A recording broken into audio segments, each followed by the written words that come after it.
င်္ဂလာပါဩတဲ့အရှင်ပြည်သက်ကြီးခင်ဗျာဘလုံးလောကမှာအရှင်ဆိုတာအစိုးအဆုံးရှင်သူတယောက်ပါဘလောက်ပဲတော်တယ်ဘလောက်ပဲကဘာကျော်တဲ့ကစားသမားကြီးဖြစ်ပါလေအရှင်တိုင်တော့အကွင်းပြင်မကိုထွက်ခွာသွားကြရတာအစင်လာတစ်ခုပါပဲအခုကန်နေတဲ့ကဘာမလားပြိုင်ပွဲဟာတကဘာလုံးကစောင့်ကြည့်နေရတဲ့အကောင်းဆုံးပြိုင်ပွဲကြီးဖြစ်တယ်လို့နှစ်ပေါင်းများစွာကျွန်တော်တို့ကိုပျော်ရွှင်မှုပေးခဲ့တဲ့အကျော်မဘလုံးသမားကြီးတချို့အတွက်တော့ဒါဟာ The Last Stand ခေါ်နောက်ဆုံးရှင်ပြိုင်မဲ့ပြိုင်ပွဲပဲဖြစ်ပါတယ်ခင်ဗျာဒီနေ့ဗီဒီယိုမှာတော့ဒီနေ့ကပ္ပဖလားပြီးရင်နိုင်ငံတကာစင်မြင့်ထက်ကနေအပြီးပိုင်နှုတ်ဆက်သွားတော့မယ်သူတို့ရဲ့နောက်ဆုံးကပ္ပဖလားကိုဆင်နွှဲနေကြတဲ့ကနဝင်ဘလုံးကစားသမားကြီး9ဦးအကြောင်းကိုတင်ဆက်ပေးသွားမှာပဲဖြစ်ပါတယ်ခင်ဗျာမစတင်ခင်မှာကျွန်တော်ရဲ့ channel ကို subscribe မလုပ်ရသေးရင် subscribe လုပ်ထားပြီးဘေးကခေါင်းလုံးလေးကိုလည်းနှိပ်ထားပေးပါခင်ဗျာ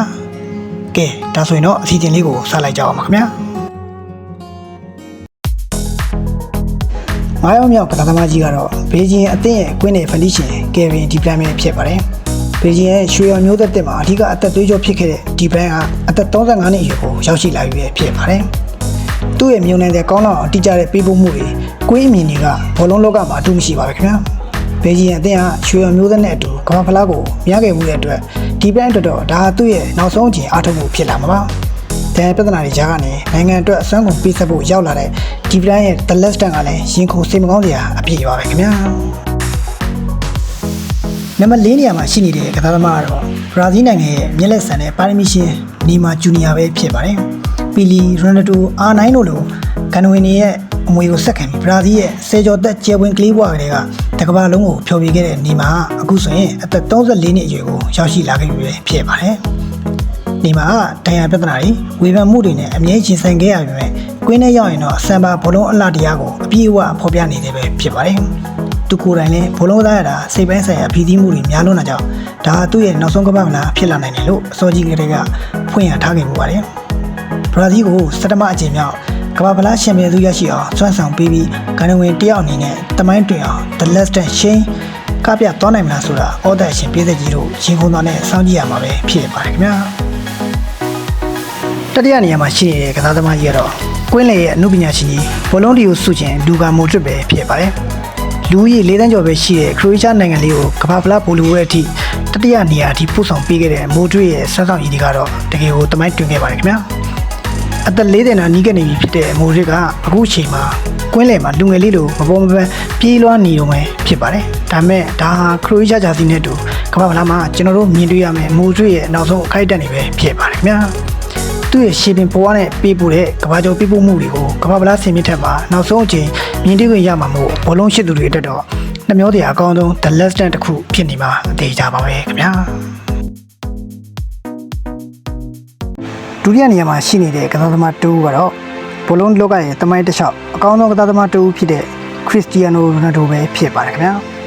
CR7 ဟာကမ္ဘာဖလားပြိုင်ပွဲ9ချိန်ဆက်တိုက်9တင်းယူနိုင်ခဲ့တဲ့ဒိုးရဲသောကစားသမားအဖြစ်တမိုင်းသစ်စိုက်ထူထားနိုင်သူဒိုးလည်းဖြစ်ပါတယ်ခင်ဗျာအသက်40ကျော်လာပြီဖြစ်တဲ့ရိုနယ်ဒိုအတွက်ဒီနှစ်ကမ္ဘာဖလားသူ့ရဲ့6ချိန်မြောက်နဲ့နောက်ဆုံးကမ္ဘာဖလားဖြစ်လာဖို့တရားရည်နှုန်းတေချာသလောက်ရှိနေပါပြီ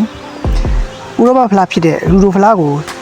တိမ့်ပိုက်ခဲ့ပြီးမြဲရိုနယ်ဒိုရဲ့တခုတည်းသောအိမ်မက်ကကမ္ဘာဖလားကိုကင်မြောက်ဖို့ပဲဖြစ်ပါတယ်သူ့ရဲ့မလျှော့သောအချိန်ဟောနိုင်လိုစိတ်ပြင်းပြမှုနဲ့အတူပေါ်တူဂီအသင်းကိုအမြင့်ဆုံးဆွတ်တင်ပြီးအနားယူသွားနိုင်မလားဆိုတာကတော့တကဘာလုံးကရင်ခုန်သွားနဲ့စောင့်ကြည့်နေကြပါတယ်။ဒါဟာဘလုံးလောကရဲ့လူသားစိတ်ကိုသို့မဟုတ်စနေရာကြီးတစ်ခုရဲ့ The Last Stand ပဲဖြစ်ပါတယ်ခင်ဗျာ။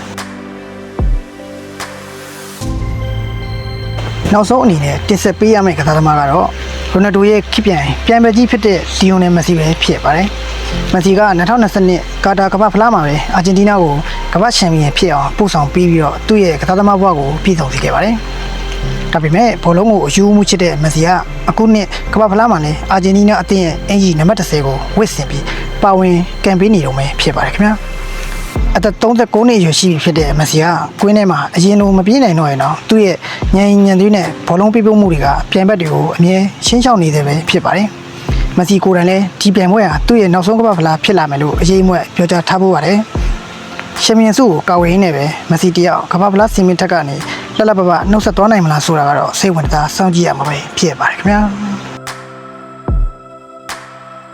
ကဲဩဒါအချင်းပြည်သက်ကြီးခင်ဗျာအခုတင်ဆက်ပေးခဲ့တဲ့ကနဝင်ကစားသမားကြီး9ဦးဟာနှစ်ပေါင်းများစွာကျွန်တော်တို့ကိုအကောင်းဆုံးဖြော်ရည်မှုတွေစိတ်လှုပ်ရှားမှုတွေပေးခဲ့ကြတဲ့သူတွေပါ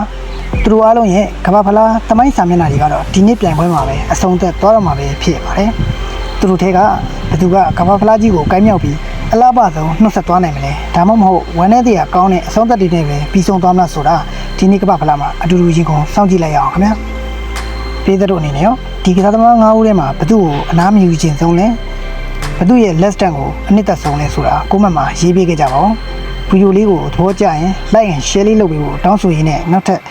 စိတ်ဝင်စားတဲ့အရှင်တွေနဲ့အတူပြန်လာခဲ့ပါမယ်